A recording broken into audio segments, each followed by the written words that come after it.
কালি ৰাতি 12:30 বজাত দুটা হাতী আহি বহুতখিনি অনিষ্ট কৰিলে। ঘৰ দুৱাৰ ভাঙি মানুহ বৰ্তমান শুই আছিলে। মানুহ প্ৰথমতে যেনে তেনেহে মানে বাচিছো আৰু মানে ঘৰ ভাঙিলে, বাৰীটো অনিষ্ট কৰিলে বহুতখিনি। ৰাতি 12:30 বাজিছে। জেগা আমাৰ এডোখৰ ঢলাগাঁও পৰে। কিমানটা ঘৰ ভাঙিলে? ঘৰ এইখিনি 6-7টামান ভাঙিলে। ঘৰ পাকঘৰ ভাঙিলে, ভঁৰাল ভাঙিছে। মানুহ ফৰেষ্টাৰ আহিছিলে। যাক এইফালে দুজনহে আহিছে।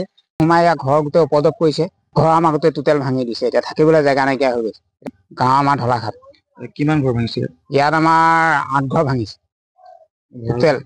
ভঁৰাললৈকে ভাঙিছে। মানে এইফালে দোকান ভাঙিছে, এইফালে ভঁৰাল ভাঙিছে। ঘৰ 8 ঘৰ ভাঙিছে আমাৰ। মানুহ শুই থকা অৱস্থাত হাতী সোমাই গৈছে। এতিয়া কোনটো প্ৰব্লেমত ল'ৰা ছোৱালী বচাব? বন বিভাগৰ লোক আহিলে, আহি পেলাই বৰ উল্টা পুল্টাকে খেদিলে। হাতী যেনি তেনি গুচি গ'ল তেওঁলোক। আৰু যা ঘৰত হাতী যায়, গৃহস্থ ঘৰে নিব, বহুৱাব, চাহ খুৱাব, পঠিয়াই দিব। হাতী ওলালে কাৰেণ্টটো কাটি দিয়ে, লগালগ কাটি দিয়ে। পলাবলৈ সুবিধা নাইকিয়া হয়। আমাৰ মানুহখিনি কষ্ট হয়। ল'ৰা ছোৱালী কেনি লৈ যাব? এইফালে হাতী ওলাব, সেইফালে আন্ধাৰ, আৰু ৰাইজৰ সেইটোৱে কষ্ট হয়। একো নাই। কালি ৰাতি 12:30 বজাত দুটা হাতী আহি বহুতখিনি অনিষ্ট কৰিলে। ঘৰ দুৱাৰ ভাঙি মানুহ বৰ্তমান শুই আছিলে। মানুহ প্ৰথমতে যেনে তেনেহে মানে বাচিছো আৰু মানে ঘৰ ভাঙিলে, বাৰীটো অনিষ্ট কৰিলে বহুতখিনি। ৰাতি 12:30 বাজিছে। জেগা আমাৰ এডোখৰ ঢলাগাঁও পৰে।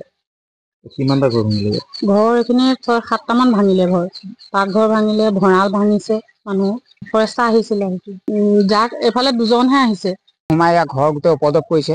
ঘৰ আমাৰ গোটেই টোটেল ভাঙি দিছে। এতিয়া থাকিবলৈ জেগা নাইকিয়া হৈ গৈছে। গাঁও আমাৰ ঢলাঘাট। কিমান ঘৰ ভাঙিছে? ইয়াত আমাৰ 8 ঘৰ ভাঙিছে টোটেল। ভঁৰাললৈকে ভাঙিছে। মানে এইফালে দোকান ভাঙিছে, এইফালে ভঁৰাল ভাঙিছে। ঘৰ 8 ঘৰ ভাঙিছে আমাৰ। মানুহ শুই থকা অৱস্থাত হাতী সোমাই গৈছে। এতিয়া কোনটো প্ৰব্লেমত ল'ৰা ছোৱালী বচাব? বন বিভাগৰ লোক আহিলে, আহি পেলাই বৰ উল্টা পুল্টাকে খেদিলে। হাতী যেনি তেনি গুচি গ'ল তেওঁলোক। আৰু যা ঘৰত হাতী যায়, গৃহস্থ ঘৰে নিব, বহুৱাব, চাহ খুৱাব, পঠিয়াই দিব। হাতী ওলালে কাৰেণ্টটো কাটি দিয়ে, লগালগ কাটি দিয়ে। পলাবলৈ সুবিধা নাইকিয়া হয়। আমাৰ মানুহখিনি কষ্ট হয়। ল'ৰা ছোৱালী কেনি লৈ যাব? এইফালে হাতী ওলাব, সেইফালে আন্ধাৰ, আৰু ৰাইজৰ সেইটোৱে কষ্ট হয়। একো নাই। কালি ৰাতি 12:30 বজাত দুটা হাতী আহি বহুতখিনি অনিষ্ট কৰিলে। ঘৰ দুৱাৰ ভাঙি মানুহ বৰ্তমান শুই আছিলে। মানুহ প্ৰথমতে যেনে তেনেহে মানে বাচিছো আৰু মানে ঘৰ ভাঙিলে, বাৰীটো অনিষ্ট কৰিলে বহুতখিনি। ৰাতি 12:30 বাজিছে। জেগা আমাৰ এডোখৰ ঢলাগাঁও পৰে। কিমানটা ঘৰ ভাঙিলে? ঘৰ এইখিনি 6-7টামান ভাঙিলে। ঘৰ পাকঘৰ ভাঙিলে, ভঁৰাল ভাঙিছে। মানুহ ফৰেষ্টাৰ আহিছিলে। যাক এইফালে দুজনহে আহিছে। আমাৰ ইয়াৰ ঘৰ গোটেই উপদ্ৰৱ কৰিছে। ঘৰ আমাৰ গোটেই টোটেল ভাঙি দিছে। এতিয়া থাকিবলৈ জেগা নাইকিয়া হৈ গৈছে। গাঁও আমাৰ ঢলাঘাট। কিমান ঘৰ ভাঙিছে? ইয়াত আমাৰ 8 ঘৰ ভাঙিছে টোটেল।